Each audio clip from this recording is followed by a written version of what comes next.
The most popular Foxhole video on YouTube is Moydog's video about the game being dead and making the game look like a complete ghost town. I've seen it time and time again where a new player is interested in Foxhole because of Moy's video. After watching his video, they can either think that the game is dead, or they can go and do some research and ask around to make sure that the game is not dead, which is why we get questions in the subreddit every now and then about the population of the game. Overall, I think the video gives the wrong idea about the current state of Foxhole. The video makes players skeptical if they should even buy Foxhole. My goal is to get this video you are watching right now to show up right next to Moy's when people are searching for Foxhole on YouTube. This will hopefully help players see the new updated information and the current state of Foxhole. This video is not meant to start any beef with Moy at all. Moy has a lot of good information and good things to say about Foxhole in this video. But again, I think new players are taking away the wrong information, and I'm here to correct some of that information. If I missed some points that needed to be corrected for new players, please let me know in the comments. Moy goes into his videos with a purpose and with a vision. He starts the video off with this statement: "What would happen if the enemy just never showed up?"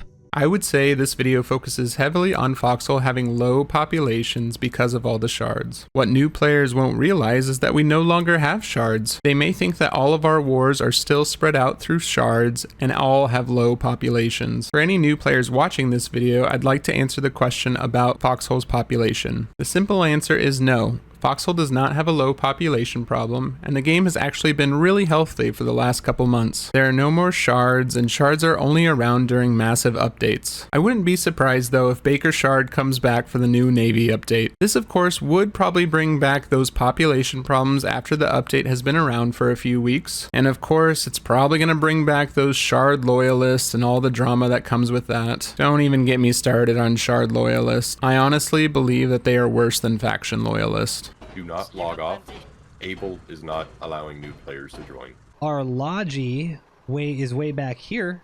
It's not that bad of a Logi route, but our logistics, whenever they swap regions, they're getting disconnected because of the server issues. When any game has a popular update, they all have server issues and queue issues. How many of you have played Path of Exile before? Have you ever heard about their server issues and their queue issues? You should go check that out. Again, Foxhole is no different than any other game that has big updates that come out. These same issues will probably come up the first or second day of the new Navy update, honestly. I hope that they don't, but I always set my expectations low with these kinds of things. There will probably be long queues and people will probably get disconnected. So on this point, Moy is not wrong. I just want to point out that it's not happening all the time like some might believe after watching his video. Disconnecting does not occur regularly. Again, unless there's an update war, and that's when the servers are being overloaded by a lot of players. And last, during this portion of his video, he really makes Foxhole seem like a ghost town. How far two players could go in a war where nobody was playing. And after scouring the map for supplies, we managed to find some explosives to blow up 2 towns in Faranet Coast, meaning that the wardens had now officially been kicked out of the Hex by only 2 people. Yes, he explains that he's in the lower population shard. But again, the point that I'm trying to make throughout this video is I don't think new players are going to quite grasp that concept yet. I know Moy is not trying to cause any harm to the Foxhole community with this video, but the new players watching the most popular video about Foxhole on YouTube are getting confused about the current state of Foxhole. The last half of his video is basically the equivalent of joining a low player count squad or Hell Let Loose server and then saying the entire game is dead. Again, some good information can be found at the beginning of this video, but a lot of the information towards the end is misleading and out of date. I really enjoyed the first half of this video much more than the second half. The second half of course just made Foxhole look completely empty and really boring. And as I've repeated, new players might not understand that this is not what Foxhole is. What do you think about Moy's video? Do you still think some of the information is still correct? Let me know in the comments. Also let me know if that video from Moy was your first introduction to Foxhole. I would love to hear what your initial thoughts of Foxhole were after watching that video. Again, this video was not meant to cause any beef with Moy. That Discord message in the thumbnail of course is fake. Thank you so much as always for watching and your support. Make sure to subscribe for more Foxhole content. Even though I know it's gonna happen, please Foxhole devs, no more shards. Cheers.